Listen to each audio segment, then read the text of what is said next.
Our programs offer many languages. Please visit suprememastertv.com/schedule. Nos programas offrent plusieurs langues. Veuillez visiter suprememastertv.com/schedule. Nuestros programas ofrecen varios idiomas. Visiten suprememastertv.com/schedule. మా కార్యక్రమాలు అందజేస్తున్నాయి అనేక భాషలలో. దయచేసి చూడండి suprememastertv.com/schedule.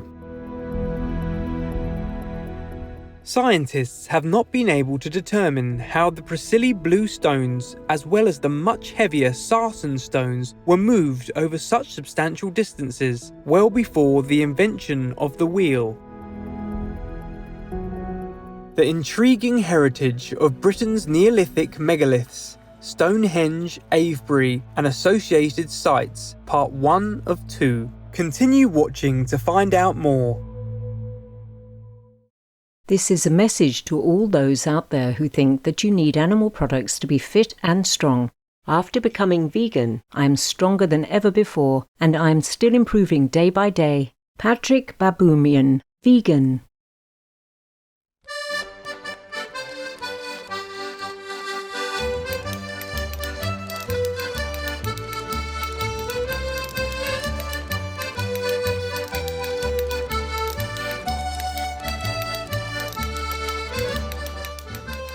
While visiting the pristine Isle of Man, you can wish locals a good morning in the native Manx language by saying Moira Mai. Bright viewers, I am Alban.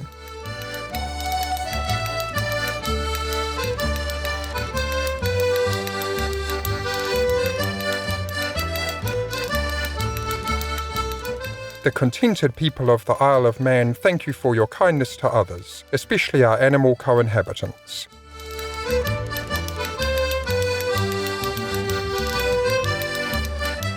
Welcome to our programme, entitled The Intriguing Heritage of Britain's Neolithic Megaliths, Stonehenge, Avebury and Associated Sites, Part 1 of 2.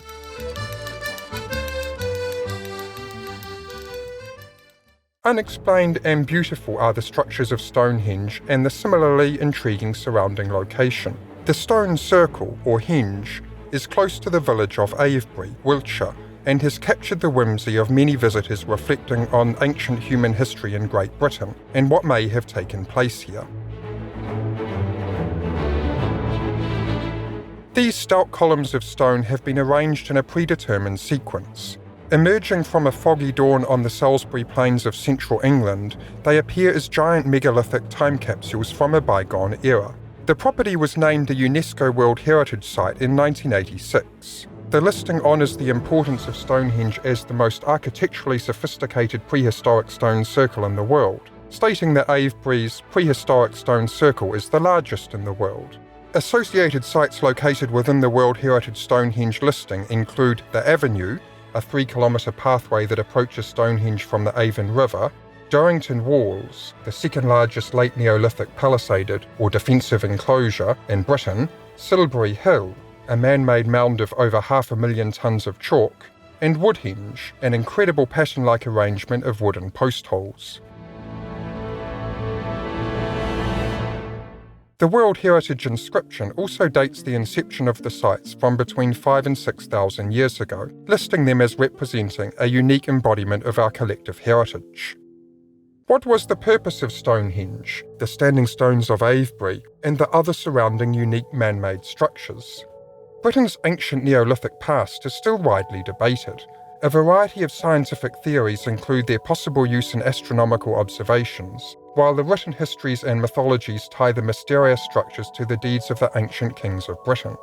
Stonehenge in particular has taken on the role as a centre of spiritual significance for a variety of groups, notably the Druids, members of the learned class among the ancient Celts, who claim that the area was used as an important ceremonial site for thousands of years. In modern times, the ancient megalith has become a site of homage to a wide collection of devout pilgrims, revellers, and the curious in a gathering held there once a year.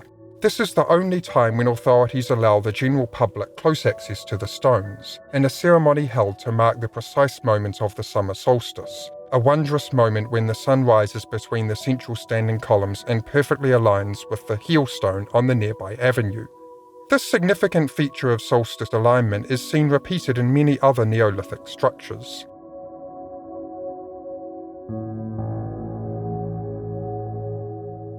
There is a general consensus that other nearby ancient structures on the Salisbury Plains are interrelated, and moreover, that the entire site is perhaps associated with other ancient standing stone sites within the British Isles and possibly in other parts of the globe.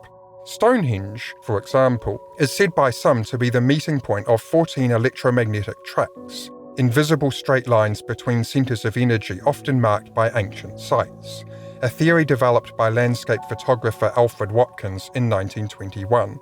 This is a phenomenon known since the early 20th century as ley lines. Archaeology has now determined that the building of Stonehenge began around 3000 BC, predating even the Celtic Druid era, and is believed to have been constructed in stages over the next 1,500 years. The word henge actually refers to the circular earthwork ditch that still surrounds the monument. The henge predates the stone structures by several centuries, and the circumference was originally pegged by a series of evenly spaced wooden posts. Vegan side effect. Become too famous in heaven gossip news. Open-minded viewers, we'll pause for a brief message and be right back, here on Supreme Master Television.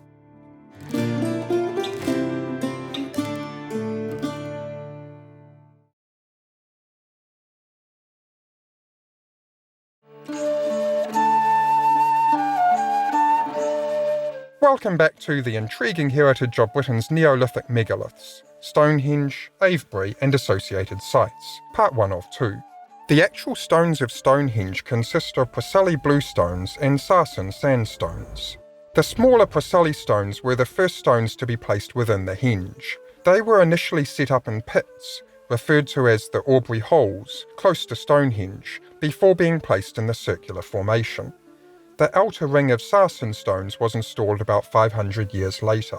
The inner horseshoe ring of 83 Preseli bluestones weighed about 4 tons each and were quarried on the Pembrokeshire coast, West Wales, approximately 200 kilometres away. It is thought that the Preseli bluestones were first arranged in a circular formation around 4,300 years ago to align with the summer solstice, then dismantled and rearranged after about 100 years into the horseshoe arrangement we see today. The Preseli bluestone is a type of dolerite rock which gives a bluish appearance when wet or freshly carved. Its crystalline structure is said to hold significant healing properties, and this type of stone has been used by some spiritualists to harness energy. The larger 7-metre-tall Sarsen stones that form the outer ring consist of upright columns that support equally massive crossbar lintels to form a trilithon. Each individual block weighs approximately 20 tons and has been carefully crafted to include intricate tenon joints to ensure they would stay in place.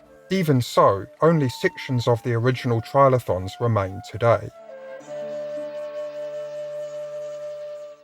X-ray fluorescent testing and chemical analysis has pinpointed West Point in the Marlborough Downs as the Sarsen Stones quarry site, which lies about 48 kilometres to the north of the Salisbury Plains site.